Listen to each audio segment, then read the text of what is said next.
Ganito mga ka-farmers, mga katribya, ang palamansin natin, hindi po siya tumitigil po ng ating pagbubulaklak. Mga katribya, mapabata man siya or matanda. Once na ito mga ka-farmers po ay na-stress or natigang ng ating pagpapatubig, ayan, maglalabas po mga ka-farmers po ng ating bulaklak ang kalamansi. Ayan. Pagkatapos po niyan, ayan, ikaw na lang po mga katribya po ang magsasawa na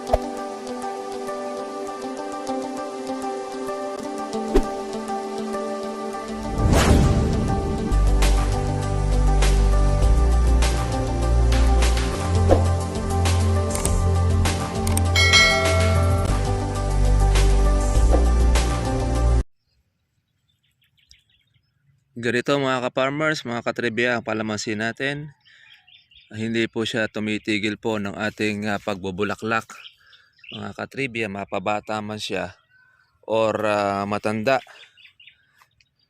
Once na ito mga ka-farmers po ay na-stress or natigang ng ating pagpapatubig, ayan, maglalabas po mga ka-farmers po ng ating bulaklak ang kalamansi. Ayan. Pagkatapos po niyan, ayan, ikaw na lang po mga katribya po ang magsasawa ng pag-aalaga. Pero kapag hindi naman natin ito mga katribya po in-spray o inalagaan ng ating kalamansi, yan naman po ay masisira. Laglag naman po siya ng laglag. Kaya walang problema sa kalamansi, kahit marami po siyang bunga, ay nagpo-produce pa rin po siya ng marami pong mga bulaklak. Yan ang isa po sa ating nakikitang katangian ng ating kalamansi. Lalo na pagkayaan mga katribya ay tutuloy niya ang kanya pong mga bunga. Talaga pong masisiyahan po tayo. Ayan, sa mga dulo. Kaya huwag kayo mga katribya pong matatakot kung ang kalamansi po ninyo ay wala pong bunga. Ngayon mo panahon po ng tag-init o yung ganyan pong summer, wala po sa amin problema po sa pagpapabulaklak ng kalamansi. Kadalasan kami sa mga katribya, ang nagiging problema po ng ating mga ka-farmers, hindi sila makapagpabulaklak, hindi sila makapagpabunga ng kalamansi. Ang isang dahilan, madalas ang kanilang pong pagpapatubig. Minsan naman, hindi naman po nabubusog po ng tubig ang kanila pong kalamansi. At lalo na, pagka po hindi po natin nalalagyan ng ating abono o regular doon sa atin inaalagaan, talagang magbulaklak man siya, hindi rin po siya magtutuloy. Kaya kung gusto po natin magpabunga mga katribya po ng marami, depende po yan doon po sa bulaklak na ilalabas po ng kanyang katawan. Depende rin po yan sa puno ng inyong kalamansi. Kapag po ang kalamansi ninyo ay madilaw, mga katribya, kahit mamuti po sa bulaklak yan, masisira pa rin. Dahil una-una, mahina ang puno ng kalamansi ninyo. At kung halimbawa man, matagtag man mga katribya ang inyo pong mga bulaklak, kung hindi naman ninyo inalagaan ng ating pong pag-i-spray, magiging kubikong din yan. Problema, kahit madalas ka nag-i-spray, kung mali naman po ang gamot na inyo pong ginagamit, mga katribya, hindi rin po magtutuloy ang inyong kalamansi. Karaniwan po dyan, ang mangyayari ay magiging kubikong o tungko. Marami na po yung mga sira. Nakikita na lang ninyo sa ilalim, mga laglag na ang bunga ng inyong kalamansi. Kaya doon po sa ating pong mga katribya, sa ating pong mga ka-farmers, hindi naman po biro rin ang magpabunga, ang magpatuloy Lalo na ngayon ay matindi po ang ating krisis na nararanasan. Dahil una-una, mataas po ang ating diesel. Yan po ang pangunahing ginagamit po ng mga farmers. Ang diesel para po mapatubigan ang kalamansi. Lahat, ayun, bibihira lang sa amin gumagamit po ng gasolina. Pero ganoon pa man, mataas pa rin mga katribya po ang ating mga gasolina. Kaya yun po ang ating kalamansi. Bukod po yan sa ating may mga bulaklak, ay meron din po siyang mga bukunan na maliliit. Kaya tuloy-tuloy lang po ang ating pag-aalaga mga katribya. Kaya ang atin naman pong goal ay marami pong magtuloy. Tapos yung mga bulaklak ay makatagtag siya at maging bunga. Although talagang marami pa rin pong insekto, hindi natin masasabi na wala ng insekto o insect free. Di bagkus marami pa rin po yan. Kaya tuloy-tuloy pa rin ang ating alaga. Hindi na rin po tayo halos mahihinto ng ating pag-i-spray malibang pumatak na po yung malakas na ulan sa buwan ng Mayo. Kung ma-adjust mga ka-farmers po ang ating pong tag-ulan, ang tag-araw, ay kaya malaki pong pera ang ating pong magagastos o mauubos sa ating pagpapabunga ng kalamansi. Kaya po yung pong bulaklak po nating ito, may presyo pa yan. Baka yan pa po mga katribya po ang mamahal yung ating mga bulaklak na inaalagaan. Kasi sakop na po ito ng ating krisis. Krisis sa pagmamahal po ng ating kurudo at ng mga pestidyo. Pati na rin po ang ating abono. Yan.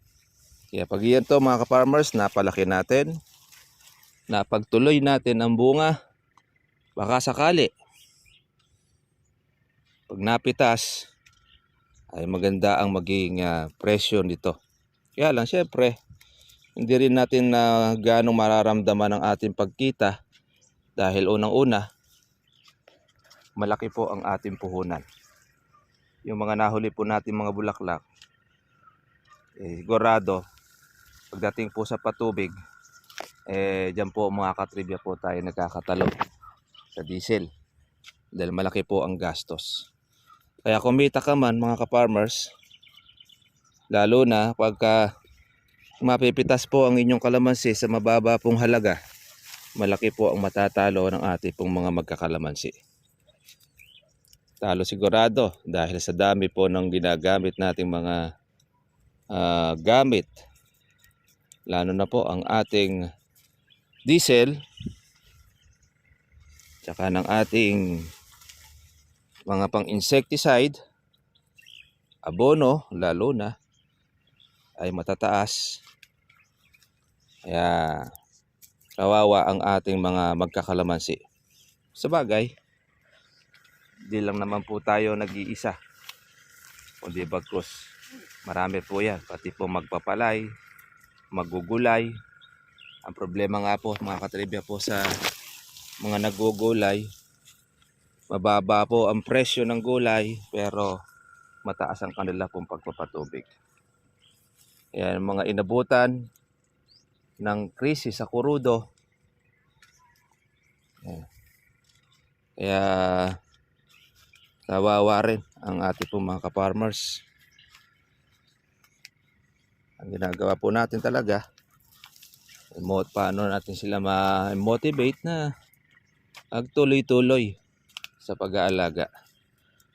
Kaya kung dati-rate ay weekly tayo magpapatubig, ngayon baka mga minsan 20 days pa kami magpatubig dahil sa tindi po noong halaga po ng ating diesel. Basta't ma-maintain lang natin yung pong ating bungat kalamansi na hindi po malalaglag.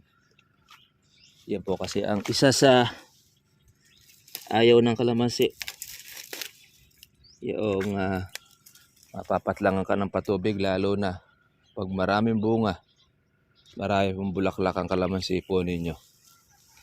Ayan, sa ayaw mo natin at sa gusto, kung yan po ang kasya ng inyo pong budget, talagang magsasuffer din talaga sila, yung ating pong mga pananim.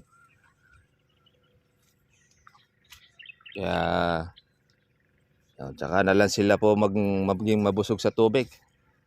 Sila po ay makatikim po ng ulan ng Mayo. Total naman po ay isang buwan na lang na halos ay Mayo na. Maliban na lamang kung mag-a-adjust si El Nino na medyo magtatagal po ang ating ulan, ang tag-araw. Ayan, nadami pong mga bulaklak po sa mga dulo ng ating kalamansi.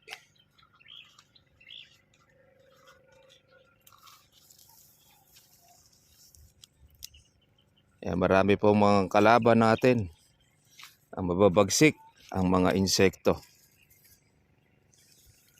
Pagka po yung mga insekto ang sumalakay,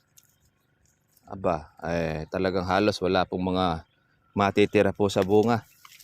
Buo na siya, titirahin po ng mga harabas. Kaya mauobligado ka talaga na mag-spray. Kasi may pantawag din po mga katribya po ang mga insekto natin o yung ating pong ginagamit ng insecticide. Paglipas po ng inyong gamot, asahan ninyo, pagpipiestahan na po yan ng ating pong mga insekto. Marami yan. May paru-paro, may harabas, yung may pansira ng dahon, may armyworm. Bagay, yun na rin yata yun. Harabas at armyworm. Meron rin po sa ilalim, minsan meron pa suso. Napakarami talaga. Samantalang noong araw, wala naman po tayo mga spray-spray. Sabi nga po ng tatay ko noon, ang kalamansi, basta't namulaklak, kahit ipangutang mo, mababayaran mo ang iyong inutang. Dahil tuloy-tuloy ang magiging bunga. Wala pong insecticide na ini-spray.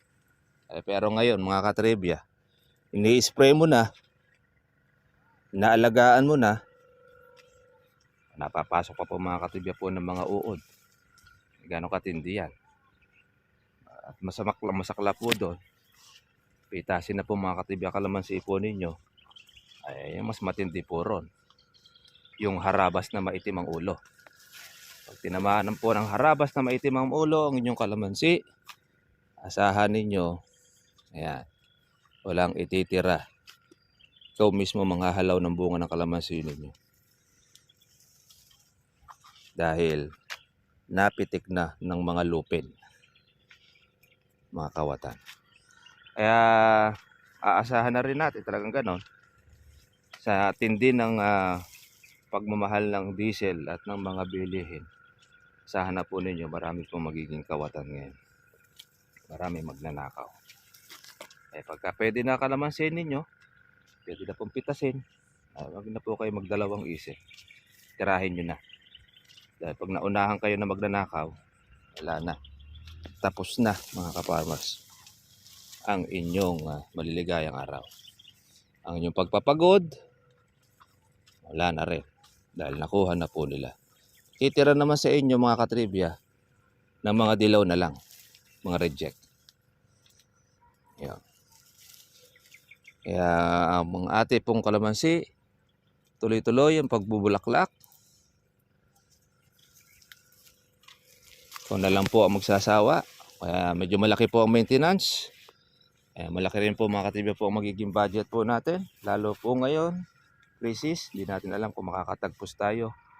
Basta't ang kulang natin ay meron tayong kurudo po na makukuha, mabibili kahit mahal. Papatulan na po natin para magtuloy lang po ang ating mga bunga. Dahil yan po tayo umaasa sa ating kalamansi.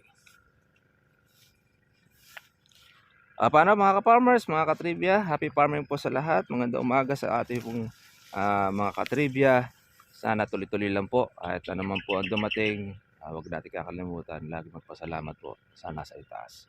God bless po sa inyo lahat mga ka-trivia. Kita na lang po tayo po bukas. Bye-bye.